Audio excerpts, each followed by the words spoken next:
wabarakatuh.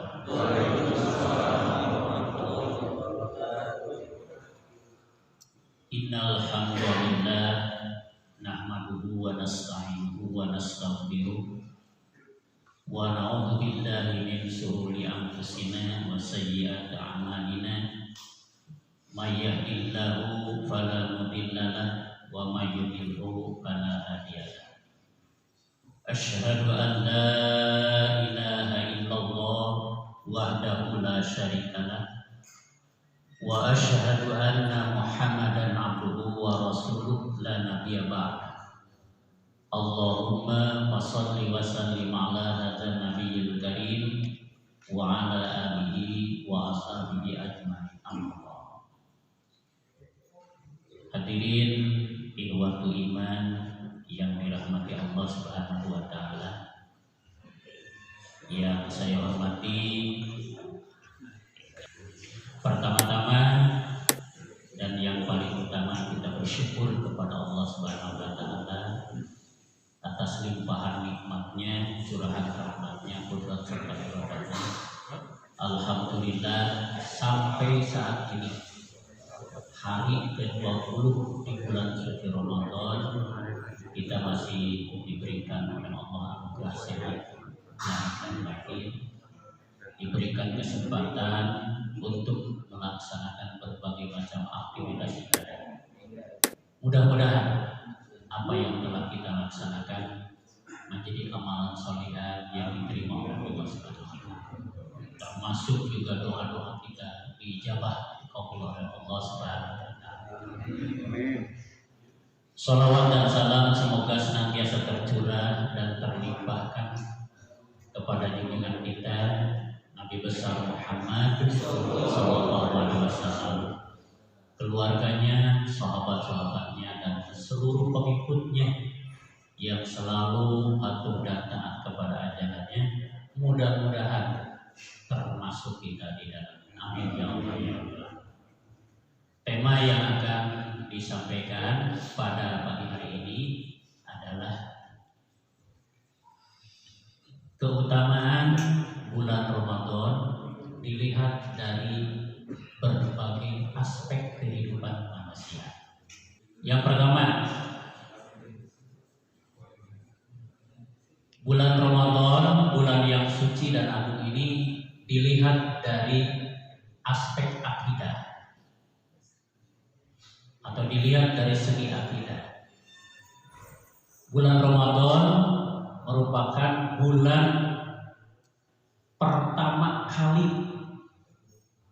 dilantik, dikukuhkan junjungan kita Nabi besar Muhammad sallallahu alaihi wasallam sebagai rasulan kafatan linnas wa rahmatan lil alamin, sebagai rasul bagi seluruh umat manusia dan sebagai rahmat bagi sekalian alam. Itu pada bulan Ramadan. Juga di bulan Ramadan pertama kali diturunkan Al-Quran.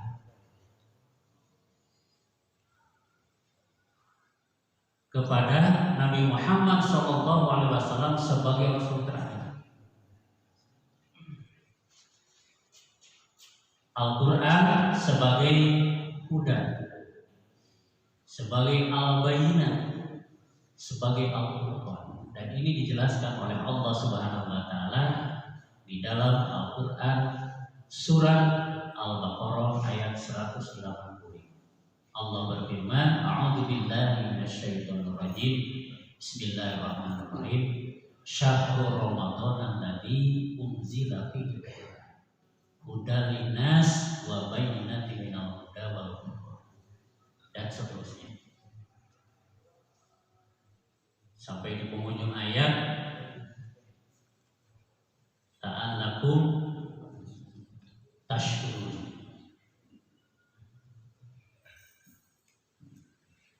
Bulan Ramadan adalah bulan diturunkannya Al-Quran sebagai petunjuk bagi manusia, huda linnas wa bayyinatin minal huda, dan petunjuk atas dan penjelas atau yang menjelaskan atas petunjuk itu. wal furqan, dan sebagai pemisah, sebagai pembeda. Jadi Al-Quran satu-satunya kitab yang membedakan kehidupan manusia ya, dari kebenaran dan kebatilan, dari keadilan dan kezaliman. Di Al-Quran memisahkan dari ketaatan dan kemaksiatan. Al-Quran juga memisahkan dari perbuatan baik dan perbuatan tidak baik. Al-Quran juga memisahkan ketakwaan dengan kedurhakaan. Al-Quran juga memisahkan antara kemuliaan dengan kebinasaan. Jadi kalau kita ingin menjadi makhluk Allah, hamba Allah yang mulia sepanjang hidup kita sampai akhir zaman, sampai akhir hayat kita, maka jadilah orang yang senantiasa takarub kepada Allah Subhanahu. Lebih-lebih di bulan Ramadan yang agung ini. Itu dilihat dari segi akidah. Juga kalau kita membaca sejarah, ternyata bukan hanya Al-Quran yang diturunkan oleh Allah Subhanahu wa Ta'ala pada bulan Ramadan, termasuk kitab-kitab terdahulu. Kitab Taurat diturunkan oleh Allah kepada siapa? Kepada Kanjeng Nabi Musa alaihissalam pada bulan Ramadan. Kitab Zabur diturunkan oleh Allah Subhanahu wa Ta'ala kepada siapa? Kanjeng Nabi Daud alaihissalam pada bulan Ramadan. Kitab Injil diturunkan oleh Allah Subhanahu wa Ta'ala kepada siapa? Nabi Isa alaihissalam pada bulan Ramadan. Jadi bukan hanya Al-Quran saja yang diturunkan oleh Allah Subhanahu wa Ta'ala kepada di bulan Ramadan, termasuk suhuf-suhuf yang diturunkan oleh Allah Subhanahu wa Ta'ala kepada para nabi selain 4 nabi tadi, itu semuanya di bulan Ramadan. Subhanallah. Itu dilihat dari aspek akidah. Kemudian yang kedua, keutamaan bulan Ramadan dilihat dari aspek syariat, ibadah dan muamalah.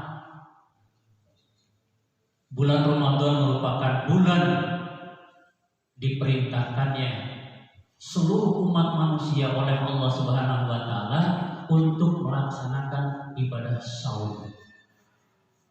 Jadi diwajibkannya ibadah saum di bulan Ramadan. Dan ini dijelaskan oleh Allah dalam Al-Quran yang sudah hafal bacaannya, yaitu surat Al-Baqarah ayat 183. Allah berfirman, A'udzu billahi minasyaitonir rajim. Bismillahirrahmanirrahim. Ya ayyuhalladzina amanu kutiba 'alaikumusiyam kama kutiba 'alal ladzina min qablikum la'allakum tattaqun.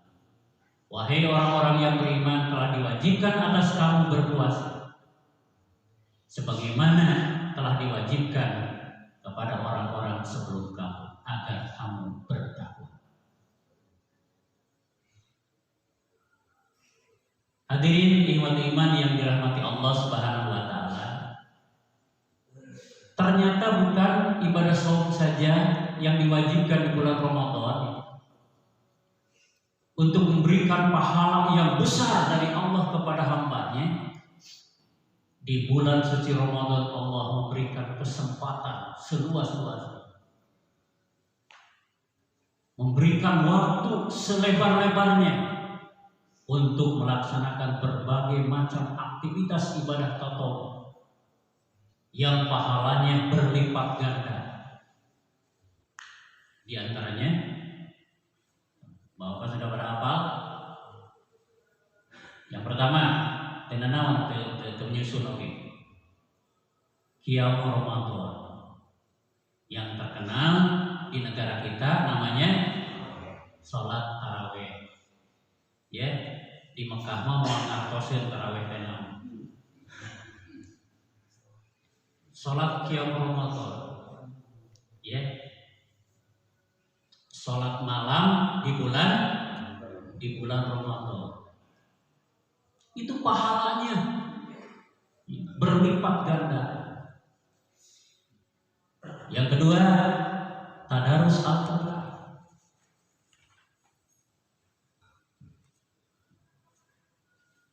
Membaca Al-Quran jangankan di bulan Ramadan, di luar bulan Ramadan saja pahalanya luar biasa. Man qara'a harfan min kitabillahi falahu bi hasanatun wal hasanatu bi asri amsalihha, kata Rasulullah. Siapa yang membaca satu huruf dari kitab Allah Al-Quran, falahu bi hasanatun, maka baginya ya satu kebaikan, wal hasanatu bi asri amsalihha, setiap satu kebaikan 10 kali lipat. Oh, sahuruf tak sahuruf. Barusan walaupun hanya satu lembar, berapa ratus huruf. Luar biasa. Lebih-lebih di bulan Ramadan. Ya, cuma yang saya sarankan nih, karena bulan Ramadan itu Ustaz menerangkan pahalanya berlipat-lipat, ya. Akhirnya baca Quran di bulan Ramadan, tidak siang tidak malam, itu kan dalam keadaan apapun. Ada celah sedikit selalu baca Quran. Tapi setelah selesai Ramadan, terus ayat-ayat aja. Nah, itu pasti gitu. Ya. Jadi jangan sampai demikian. Baca Al-Quran terus. Setelah tadarus apalagi yang diberikan kesempatan, iktikaf. Ya. Iktikaf itu berdiam dari 3:30 menunggu subuh baca Quran, itu termasuk iktikaf. Jadi iktikaf itu bukan hanya semalam suntuk, itu kan tidur di masjidnya nyakir sampai sholat subuh kaburangan. Alasannya iktikaf, bukan itu. Kita jangan salah kaprah artinya. Ya. Kalau tujuan kita hanya tidur di masjid, mendingan di rumah. Ibadah. Terus perbanyak sedekah. Mumpung di bulan Ramadan. Hasinu amwalakum bizakah, bentengi hartamu dengan zakat. Wadau martakum bisolat, obati orang-orang di sekeliling yang sedang sakit dengan sedekah. Perbanyak sedekah. Kemudian perbanyak ta'awun, ya, tolong menolong dengan sesama, khususnya dengan sesama muslim. Mumpung di bulan Ramadan. Itu dilihat dari aspek syariat atau ibadah dan muamalah. Hadirin ikhwat iman yang dirahmati Allah Subhanahu wa taala, yang sama-sama mengharapkan ridho serta maghfirah Allah Subhanahu wa taala. Kemudian yang ketiga, bulan Ramadan atau keutamaan bulan Ramadan dilihat dari aspek akhlak, dari aspek budi pekerti. Bulan Ramadan merupakan syahrul riyadhah, bulan workshop, bulan diklat, bulan bintek, ya, bulan latihan, terutama latihan kesabaran. Dilatih oleh Allah Subhanahu wa taala di bulan Ramadan kesabaran kita. Yang pertama, sabar dalam kepayahan taat. Taat kepada aturan Allah, taat kepada hukum Allah, taat kepada undang-undang Allah itu jangan dianggap enteng. Payah sekali. Tapi dengan sabar, insya Allah yang berat akan terasa ringan. Ya, yang berat akan terasa ringan. Kemudian yang kedua, sabar dalam kepayahan meninggalkan maksiat. Jangankan kita sudah dari dulu sampai sekarang berusaha menjadi orang yang soleh, menjadi hamba Allah yang soleh. Orang yang sepanjang hidupnya berbuat salah saja, begitu memasuki bulan Ramadan berusaha. Wanita tunanetra berarti di bulan Ramadan. Walaupun di luar bulan Ramadan mijah. Orang yang biasa minum minuman keras di luar bulan Ramadan, begitu datang Ramadan berhenti. Mudah-mudahan berhentinya kan selamanya seterusnya. Jadi jangan bulan Ramadan lah, berhentilah. Kayaknya bulan Ramadan beres, lanjutkan. Ya, mudah-mudahan tidak seperti itu. Ya, sekarang makan nyariin dalil model gitu kan bareng-bareng. Seperti kalau di kantor gitu kan, sedang rapat, karena rapatnya sangat penting, ya, rapat dari setengah 12, bahkan lamanya berjam-jam, detik-detik mau melaksanakan sholat zuhur rapat. Begitu terdengar suara adzan, ya, pemimpin rapat mengatakan begini, bapak-bapak, ibu-ibu, karena suara adzan berkumandang, kita sejenak istirahat. Begitu adzan selesai, mari rapat lanjutkan kembali. Kan itu. Kuduna mengarah apa? Kuduna karena sudah adzan berkumandang, kita melaksanakan sholat berjamaah. Setelah sholat kita lanjutkan. Seharusnya begitu umat Islam, tapi kenyataannya tidak seperti itu. Oleh saya dipoles, seperti itu di sekolah saya. Tidak. Saya kalau rapat walaupun penting, begitu terdengar adzan, tapi saya tidak memberhentikan rapat di situ sopan, langsung saya meninggalkan tempat itu. Sekian kali terus setiap rapat anak-anak meninggalkan itu. Akhirnya dipanggil oleh pimpinan. Nah pada ini setiap adzan zuhur, kan rapat belum selesai, tapi pada ini meninggalkan. Undangan Allah jauh lebih penting, Pak. Panggilan Allah jauh lebih penting. Iya, tapi kan ini rapat juga penting. Saya ditakutkan kalau rapat ini dilanjutkan orang lain pada sholat, takut di tempat ini saya diwafatkan oleh Allah. Bayangkan Bapak kalau misalkan orang can sholat mau lebih dulu, padahal waktu sholat sudah tiba, apa yang bakal terjadi? Padahal orang cita-cita husnul khotimah, tapi kenyataannya su'ul khotimah.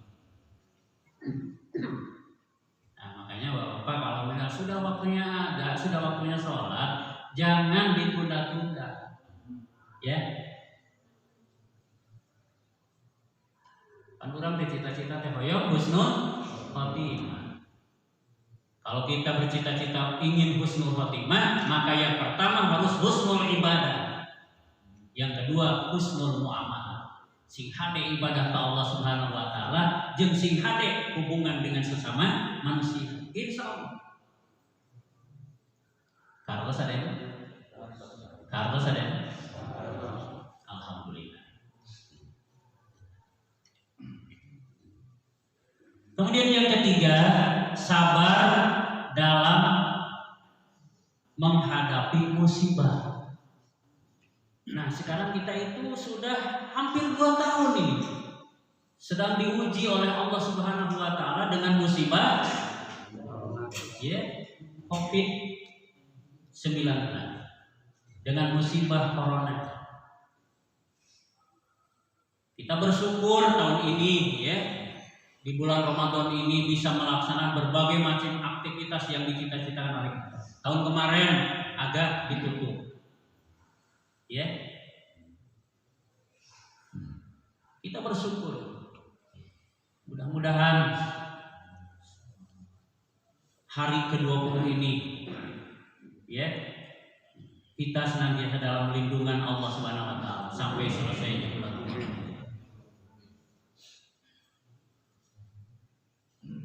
Jadi bulan Ramadan dilihat dari aspek budi pekerti, dari aspek akhlak, ya, merupakan syahrul riyadhah, bulan latihan, dilatih oleh Allah Subhanahu wa taala. Mudah-mudahan kesabaran kita terus dipelihara oleh Allah sampai akhir hayat kita. Itu yang keberapa? Yang ketiga. Yang keempat, keutamaan bulan Ramadan dilihat dari aspek rahmat dan barokah. Ar-rahmah wal barakah. Rasulullah Shallallahu Alaihi Wasallam membagi bulan Ramadan ini menjadi 3 etapa, menjadi 3 babak. 10 hari pertama merupakan babak turunnya rahmat Allah.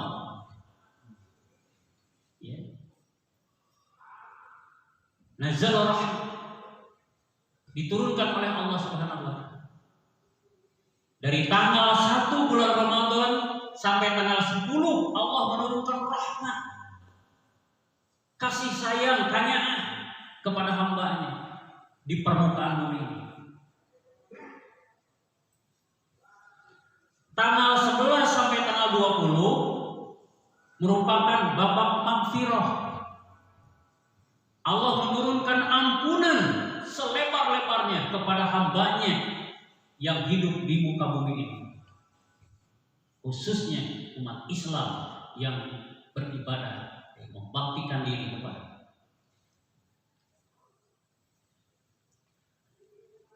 Dari tanggal 20, dari tanggal 21 sampai dengan terakhir merupakan babak itqu minannar, pembebasan dari api neraka. Jadi kalau diibaratkan kompetisi, ya, pertandingan apa saja, babak pertama itu merupakan babak penyisihan. Di pertandingan babak penyisihan,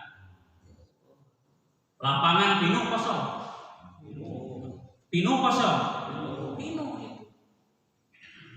ya, di babak penyisihan. Kenapa? Karena semuanya ikut serta. Babak kedua mulai kosong, ya, karena babak kedua merupakan babak semifinal. Jadi jangan kaget, jangan heran, ya, kalau di semua masjid hari pertama, malam pertama ibadah penuh, bahkan tidak kebagian. Jangan melihat di Muhajirin saja, masjid-masjid yang lain, Bapak. Ya, dari tanggal 1 sampai dengan tanggal 10 penuh itu, membludak keluar, gitu kan? Ya, termasuk juga di masjid kita. DKM sudah menyediakan fasilitas khusus masjid lantai 1, lantai 2 untuk akhwat, untuk ikhwan, ya. Kemudian madrasah untuk akhwat, 1 sampai dengan 10 penuh sampai membludak keluar. 10 hari kedua dari tanggal 11 sampai tanggal 20 mulai hari kosong nanti diurang. Ya, jadi kalau di masjid yang lain kosong, ya, itu kan wajar, ya, karena babak semifinal, babak ampunan, maghfirah, ya. Di kita sampai batas itu tuh. Makanya kalau lagi normal gitu kan, ya, nah, akhwatnya sok dimasukkan itu supaya masjid tetap penuh. Karena situasi dan kondisi sekarang ya tetap aja sampai selesai. Biar saja ibu-ibu tenang, ya, anak-anak perempuan tenang, ibadah di sana di madrasah. Dan babak yang ketiga Ya, 10 hari terakhir merupakan itqu minana, terbebas atau dibebaskan dari api neraka. Kalau dalam kompetisi, dalam pertandingan itu disebut babak final. Kalau babak final yang main berapa orang? Oh. Yang beraktivitas berapa orang? Berarti 4 klub, kan? Tinggal 2, yaitu yang final untuk memperebutkan juara ke-1 dan juara kedua. Karena juara ketiga dan keempat sudah tereliminasi. Nah, begitu juga di bulan Ramadan. Di babak yang terakhir itu kan, ya, masjid sudah mulai renggang, sudah mulai kosong. Kenapa? Karena yang lainnya jadi penonton. Penontonnya di mana-mana. Yang dimaksud penonton di sini adalah semuanya beraktivitas di luar tempat peribadatan untuk mempersiapkan hari raya Idul Fitri. Jadi Nupinu di 10 hari terakhir adalah mal-mal, tempat pusat-pusat perbelanjaan. Itu penuh semuanya. Ya. Ini dari tahun ke tahun seperti itu. Alhamdulillah kita. Maka kalau beli baju untuk lebaran, ya, beli makanan untuk persiapan bikin, mending memeh masuk bulan Ramadan beli, ya, beli baju koko sancana Ramadan, ya. Tidak salah gitu kan, beli pakaian untuk Ramadan tidak salah. Karena itu adalah budaya di negara kita, ya. Hadirin ikhwati iman yang dirahmati Allah Subhanahu wa taala. Di babak yang keempat ini, ya, yaitu Allah Subhanahu wa taala, Rasulullah SAW membagi 3 etape, 3 babak. 10 hari pertama merupakan babak turunnya rahmat Allah. 10 hari kedua merupakan babak maghfirah. 10 hari ketiga merupakan babak itqu minana, dibebaskan dari api neraka. Rasulullah sallallahu alaihi wasallam bersabda dalam sebuah hadis yang diriwayatkan oleh Imam Ahmad, Imam An-Nasai dan Imam Baihaqi. Ramadan syahrun mubarak. Ramadan adalah bulan yang penuh keberkahan. Kata Allah, siyama, Allah mewajibkan, ya, kepada umatnya untuk melaksanakan ibadah saum. Fihi tuftahu abwabul jannah. Di dalam bulan Ramadan dibukakan pintu surga lebar-lebar. Wa tughlaqu abwabul jahim, dan ditutup pintu neraka lebar-lebar. Wa tughallu fihi syayatin, dan dibelenggu setan-setan. Hadis ini merupakan hadis bersifat kinayah, bersifat perumpamaan. Jadi dengan aktivitas di bulan Ramadan ini, ya, seolah-olah kita hidup di dalam surga dan jauh dari neraka. Seolah-olah tidak ada setan yang menggoda kita. Jadi yang dimaksud dengan waktu ghalfi syayatin, dibelenggu setan-setan, bukan berarti setan tidak ada di bulan Ramadan. Setan banyak berkeliaran di mana-mana. Ya. Karena setan juga sama beraktivitas. Cuma kita ingin meraih rahmat Allah Subhanahu wa taala, setan punya tujuan tertentu. Untuk apa? Untuk mengelabui, ya, untuk menggoda umat manusia agar jauh dari rahmat dari rahmat Allah Subhanahu wa taala. Fihi lailatun khairun min alfi syahr. Di bulan Ramadan disediakan oleh Allah satu malam khairun min alfi syahr, yang lebih bagus, yang lebih hebat, yang lebih keren daripada 1000 bulan, dari 30.000 tahun.